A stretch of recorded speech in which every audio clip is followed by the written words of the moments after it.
So they're going to give you cues of whenever they're hungry. They're going to try to root, and they'll put their head on your chest and try to go side to side looking for your breast or nipple. Or another cue is like putting their hands near their mouths and stuff like that. Just be looking for signs of or cues of whenever they're hungry, and then know when to, like, I need to breastfeed because this is a cue. Okay. Don't wait too long in between feedings because you'll have engorgement and it could be painful. Like your breast will swell because you're producing so much stuff. Once your breast milk comes in, you're producing so much, so you can't wait too long in between feedings, or it's gonna be kind of painful. Sometimes some people get a clogged duct, and you could like manually express it. You want to try to do whatever you can to get the duct unclogged, because if you can't get it unclogged, you could get an infection called mastitis. And basically, what that is, it's not really something to worry about. You can't pass it on to your baby. Whenever you get that infection, it's just you have to unclog the duct for it to go away, and you have to be on antibiotics. So what is coming right after delivery is your colostrum, and basically it's not milk, but it has all the nutrients that your baby needs. It has like antibiotics that your baby can, like, it's beneficial for your baby to, it's very beneficial for your baby to breastfeed. We don't want you to wipe with toilet paper. Yeah, that would hurt. Because one, that could hurt, and then two, that can also create an infection because if it gets stuck to your stitches or anything, and like you might not know, and so it could stay there, and so it just can create, it's just like an open for infection. So basically what we're gonna have you do is you grab your peri bottle and you can fill it up with warm water, and you're just gonna squirt it down, and you're gonna do it every time you void, or so whenever you pee, or if you have a bowel movement, so whenever you poop. You're just gonna spray down there, and you can pat dry. You can do that with like a towel or like toilet paper. You can. You do need to avoid inserting anything into your vagina until you're cleared by your provider, so no sex, for at least the first 6 weeks, and then once you go to your follow-up appointment, you can have sex, or once you're cleared. You can do whatever you want once you're cleared for your 6 weeks appointment. So your stitches, they're dissolvable, so you don't have to come back in to get them removed. They're dissolvable, so they'll just they'll just dissolve on their own, and they're usually inside some ice packs, and then also, like, most people use like pads and they put witch hazel on it. Which, I've seen that. People like to use that a lot. It just reduces swelling and discomfort, so it just like keeps you very comfortable. Be managed with over-the-counter ibuprofen or acetaminophen as directed. We can get you something more than that if you are having like super severe pain, but right now it's probably just going to be ibuprofen, acetaminophen, stuff that you can get at home whenever you want.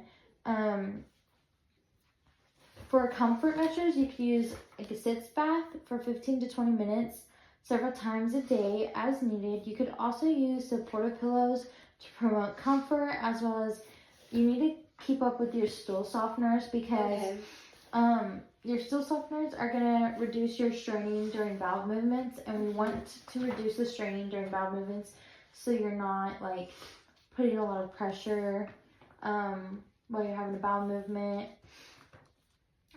just because that could be pretty bad. You will want to monitor for signs and symptoms of increasing pain that is not relieved with your medication. Something to also look for is a foul smelling discharge. Obviously, you're going to have discharge, and obviously it smells a little different than what you're probably used to, but something that's super foul smelling, that can indicate an infection, so you'll want to call your provider for that as well. And then also, I mean, you can monitor your temperature as much as you want to. Obviously, you're probably not going to be a lot focused on you, but if you feel like you're getting a little warm, you probably need to check your temperature and make sure that it's not above 100.4, because if it's above 100.4, that can be very critical, and you'll probably, like, you need to call your provider. Whenever you decide to give your baby a bath, it has to be a sponge bath until the cord stump falls off. Okay. Once the cord stump falls off, you can bathe them in the sink, you can bathe them, like, you can... Oh, big yellow lines. You can take them, yeah, you can bathe them pretty much however. I think some people bathe with their babies in the shower. I'm not really sure how recommended that is, but a lot of people give their babies in a bath in the sink. Okay. And, sorry, how long will it take? Is it the vernix? The for vernix, it to come off? it can come off in the bath. So the vernix is just like the white stuff that the baby's covered in once they're born, and it just is really good. It coats their skin, and it's just really good for their immune system. But I do want to make sure that I am gonna get to be able to see once, like, don't change the diaper until I get here, so I can see if there's any like bleeding whenever from his circumcision today. Okay. So some things to note is he is going to be bleeding a little bit, but it shouldn't be a lot. It should just be just a small amount. Okay.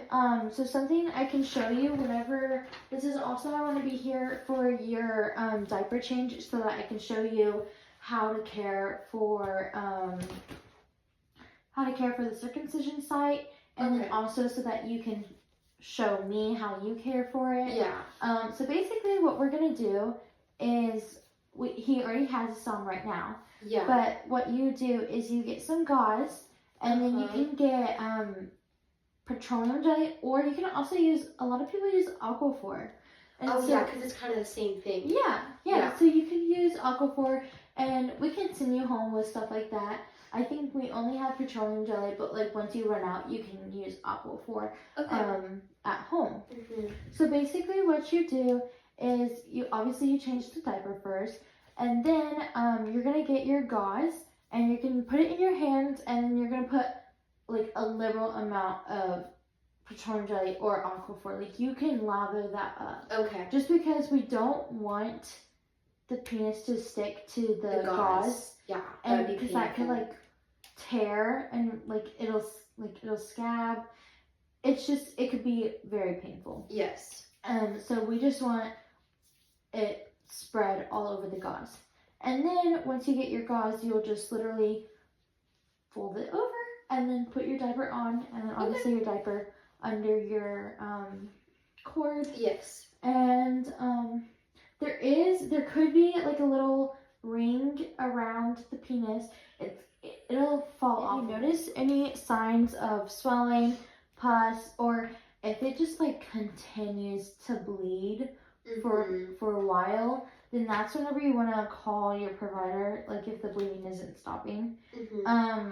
You also need to monitor him for a fever, and you will need to seek medical attention.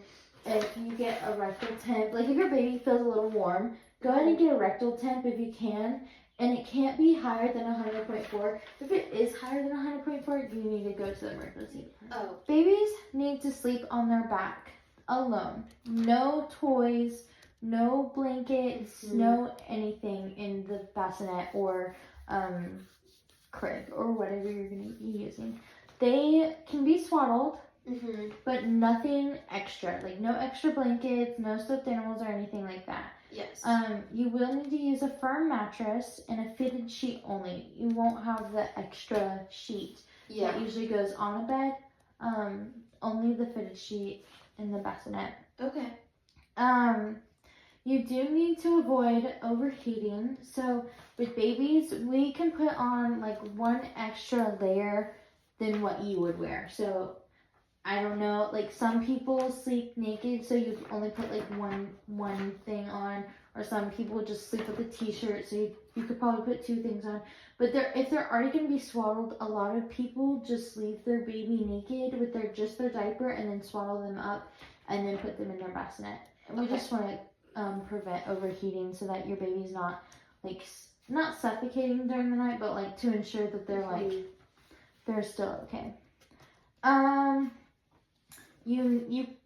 It is promoted to share a room, but not a bed. So you guys are safe to sleep in the same room as your baby, but don't share the same bed. Just because things can happen, and you just want to make sure that we're just being as safe as possible. But your car seat does have the rear face at least. Yes.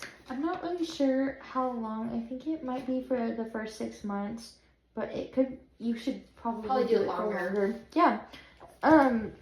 So the harness needs to be snug, and the chest clip will be about like where the armpits are on your baby. And you'll never place the car seat on an elevated surface, and do not use aftermarket inserts not approved for your car seat.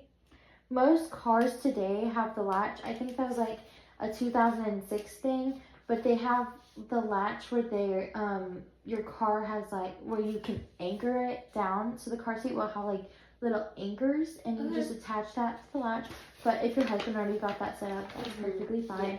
Yes. So whenever we do discharge you, we'll have to check that out to make sure that the car seat is in safe position.